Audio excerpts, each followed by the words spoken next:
What's going on, guys? You guys requested it, and with RNGesus on my side, I was able to pull Mona.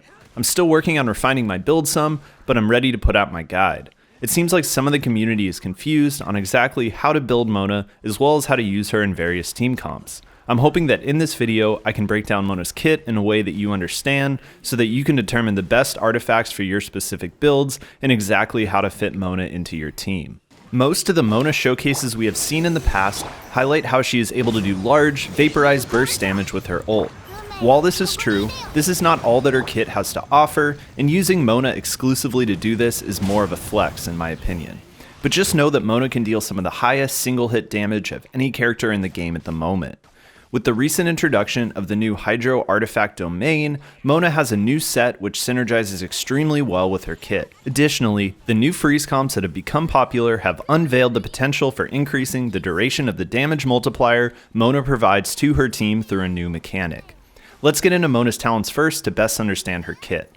I'm still working on her talent levels as I just recently pulled her, but you can see that I'm focusing on her E and Q abilities because that is where her support potential lies. DPS Mona is viable, but her kit is much more focused on the Sub DPS role.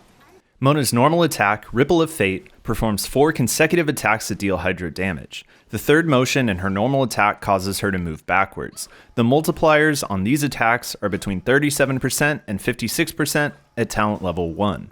Her charge attack again deals hydro damage with a higher multiplier of 150% at talent level 1. When we compare these multipliers to the other Hydro Catalyst user Barbara, the normal attack scaling is about equal, while Barbara's charge attack is about 15% higher at talent level 1.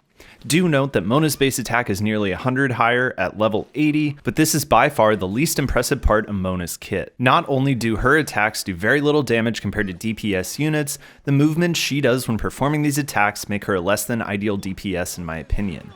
Where this attack does shine is with someone like Beidou, who can put up her ult, and upon switching to Mona, Mona can continuously reapply Electro Charge from a distance, which is an AoE damage that procs multiple times. She's also probably the safest character in the game for breaking those annoying Pyro shields, and her ability to apply a Hydro debuff with her normal attacks makes performing her Vaporize Burst Combo significantly easier. So in my opinion, this ability has a lot of utility outside of raw damage and should not be discounted. Mona's elemental skill, Mirror Reflection of Doom, is where her kit starts to get more interesting. This skill is a taunt, much like Amber's Baron Bunny or Ganyu's Ice Lotus, that draws enemies to it. This taunt does differ from both Ganyu's and Amber's taunts, as it will continuously apply Hydro and do damage throughout its duration, and it does not have an inherent HP that scales off of Mona's HP, but always remains on the field for a fixed amount of time. This allows Mona or other party members to get off multiple elemental reactions throughout its duration. If this skill is held instead of pressed, Mona will dash backwards when casting, which can help you avoid trouble and be a useful dodge mechanic. Where the skill does fall short is that with most characters' elemental skills, energy particles are generated upon casting the skill, where with Mona's skill, energy particles are generated when the skill ends. Therefore, it is likely that Mona will be off the field when energy particles are generated, and the amount of energy she will gain is less than when on the field. If you'd like to learn more about energy mechanics in Genshin, feel free to check out my video on energy recharge. I'll put a link on the screen and in the description. Okay, now let's get into Mona's Burst, as this is where her kit truly shines. Mona's Burst has several aspects that make it one of the best in the entire game. First, Mona's Burst has a crowd control mechanic that works on smaller enemies, as seen in the clip shown. Enemies will be suspended in the air and unable to move while trapped in her bubble. Second, Mona's Burst has a high damage multiplier of 586% at only talent level 5. This is increased to 796% at talent level 10. Third, Mona's Burst gives a damage boost to her party for a certain duration. The duration of this damage bonus starts immediately upon taking damage from Mona or one of her party members and lasts a maximum of 5 seconds. It was recently discovered that this time can be exploited in a freeze comp, which we'll get into shortly. So exactly how does all of this work? When Mona performs her burst, enemies are immediately surrounded by a bubble. No damage is done upon casting her burst. All the damage Mona gets from her burst is applied once this bubble is popped, which occurs after 8 seconds of enemies taking no damage or upon the first hit. After this time, there's a short window for your team to take advantage of her damage bonus. The time that this damage bonus is applied after her bubble is popped is 5 seconds to talent level 7 and above, and this bonus goes up to 60%. Because this bonus is so significant, it is best combined with another high damage single hit burst or an ult such as Venti's, which deals AoE damage. We can see the damage bonus and duration in the clip shown. With Ganyu's burst, we see an Ice Shard damage of 3,681 for a crit before Mona performs her burst, which increases to 4,820 after Mona performs her burst. We see a similar effect with Jean popping the bubble and attacking the Ruin Guard in the next clip. Now on to how the Mona Vaporize combo works. In this combo, we need an Animo support with the 4-piece Viridescent Venerer set and a Pyro character. This Pyro character is most often Bennett, as he also provides an attack boost to those standing in his burst. Note that there are certain nuances in weapons and artifact sets for Mona and her supports that will increase damage even further. I'm not doing a damage showcase as my Bennett is only level 20 and is not equipped with a Noblesse set, but we'll explain the mechanics of how this combo works. First, we want to reduce the hydro resistance of enemies using an Animo character wearing the 4-piece Viridescent Venerer set. Here we basic attack with Mona and then use Sucrose to swirl hydro. We then have Bennett apply Pyro to the enemy and perform his burst. Because of how elemental gauges work in this game, multiple Pyro applications are required to override the hydro debuff. Now we perform Mona's burst and a Vaporize reaction is triggered. No damage occurs as this damage is not seen until the bubble is popped by the next attack. In order to trigger Vaporize and get the maximum damage from the next attack, we apply Pyro to the enemy with Bennett. If we were to just normal attack with Jean, for example, the Vaporize damage from the initial Vaporize reaction that Mona caused will not happen. It is important to note that due to the internal reaction cooldown, we must wait approximately 3 seconds to attack with Bennett in order to proc Vaporize and deal massive damage. Now with the rise of freeze comps, some new mechanics have been discovered with Mona's burst. If we can keep enemies frozen after Mona performs her burst, the bubble will not pop and we can take advantage of the damage multiplier from her burst for much longer durations than the 5 seconds. This is because the damage multiplier is applied as soon as Mona's burst is cast and not upon popping the bubble. But doing damage on the opponent while they are not frozen will always pop the bubble. We can see this in action with the 2 clips shown. In the first clip, we use Diona to apply Cryo. When Mona performs her burst, the enemy freezes. Then we're able to cast Ganyu's E, which would normally pop the bubble, but does not because the enemy is frozen. In the next clip, we keep the Omen from popping for a much longer duration using Kaya's burst and normal attacking with Mona. In this way, the frozen status is applied to the enemy frequently enough to avoid the bubble popping for several seconds. You can see that because I move away from the enemy and Cryo is no longer being applied, the enemy eventually becomes unfrozen. This will work really well with Venti's ult, or in another freeze comp utilizing the Kaya Xingqiu combo, or Ayaka when she is finally released. I think that at this point we have covered the most important aspects of Mona's burst. I just wanted to say that it is by no means essential to pull all of these elaborate combos all the time. Mona does large burst damage and provides your team a damage boost and is a good fit in nearly any comp. Combining Mona's burst into your regular rotation still works very well in situations like Abyss, where you're dealing with large mobs and using these combos does not make the most sense. Mona has the most unique sprint currently in the game, where she cloaks herself with water. This makes evading enemies easy and will also apply a hydro debuff to enemies when leaving her sprint in close proximity to them. This will only apply the hydro status when she stops sprinting. This will not deal damage but has the ability to break shields. Mona's first passive gives her the ability to create a taunt without using her skill. As you can see in the clip, after she's been in her sprint for at least 2 seconds, a small version of her elemental skill taunt will appear, which lasts 2 seconds, draws enemies towards it, and applies 50% of the burst damage of her skill at the end of its duration. Mona's second passive gives her a hydro damage bonus equal to 20% of her energy recharge rate, likely equating to somewhere around 30% to 60% additional hydro damage. I think a lot of people feel like they should build a lot of energy recharge to gain this bonus, but I think that you can just take this as additional damage and build her with the typical energy recharge rate of any of your support characters. Mona does gain energy recharge with Ascension, so this passive works amazing with her kit. We'll look at the math in the build section and when we discuss artifact main stats. Really quickly, let's discuss Mona's constellations. All of her constellations are good and provide a mix of damage for her and for her team. At Constellation 1, all Hydro reactions procced by your team on opponents with her Omen get a 15% damage bonus. This is on top of the damage bonus gained from her burst.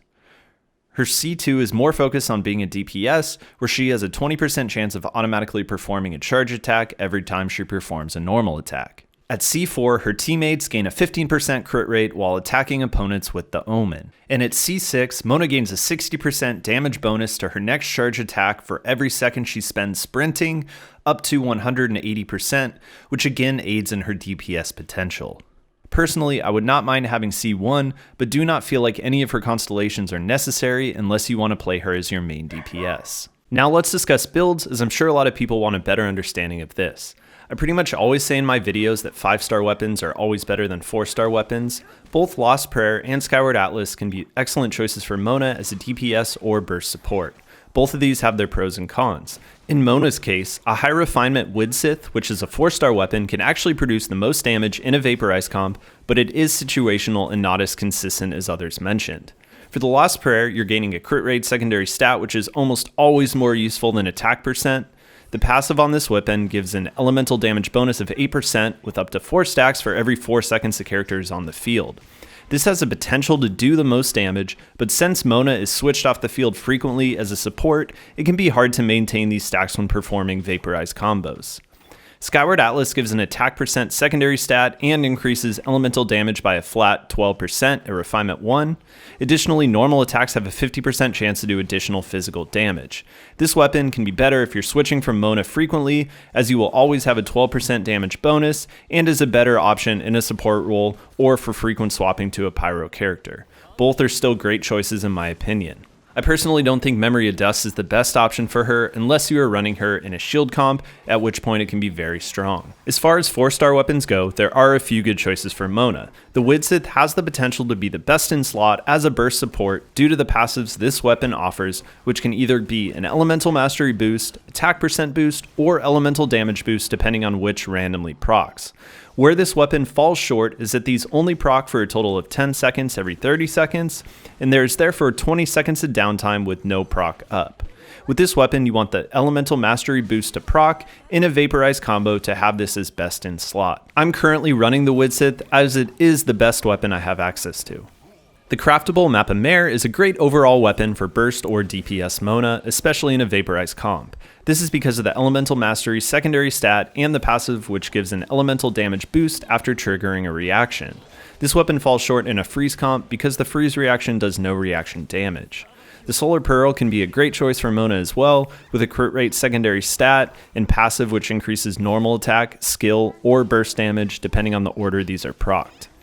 This weapon's passive falls short in a burst Vaporize combo as the 6% passive duration is typically not enough time to pull off the combo. Overall, this is a good weapon for several characters and can be worth investing into. I also like the Favonius Codex for Mona because it is providing additional energy recharge as well as the chance to generate elemental particles. Energy recharge is essential for her in a support role, and she gains a damage bonus with energy recharge, so even if you're a little on the higher side than desired, you still get a secondary benefit. Now let's discuss artifacts. There are quite a few artifact options for Mona. I'm just going to touch on the ones that I like most.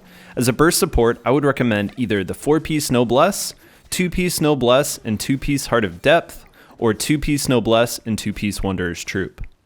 Only run the 4-piece Noblesse on Mona if someone in your party is not already using this set, as it is primarily there to boost your party's damage. In my opinion, this is better to run on one of the other supports in your comp so that Mona can get the most damage with her burst, but this set still works extremely well on her, and I would always have this on one of the supports in your party. I'm currently running the 2-piece Noblesse and 2-piece Heart of Depth, which is increasing her burst and hydro damage. This is a good all-around set for increased burst damage in a freeze or Vaporize comp, and this is my best in slot for a sub DPS for burst damage. The 2-piece Noblesse and 2-piece Wanderers is a really good option if you're running Mona in a Vaporize comp because the Elemental Mastery stat on the Wanderer set will provide about as much damage boost as the 2-piece Heart of Depth. As a main DPS, there are 2 4-piece sets I'd recommend and a few options for mixed sets, of which I'll provide just one as they fall short of the 4-piece sets.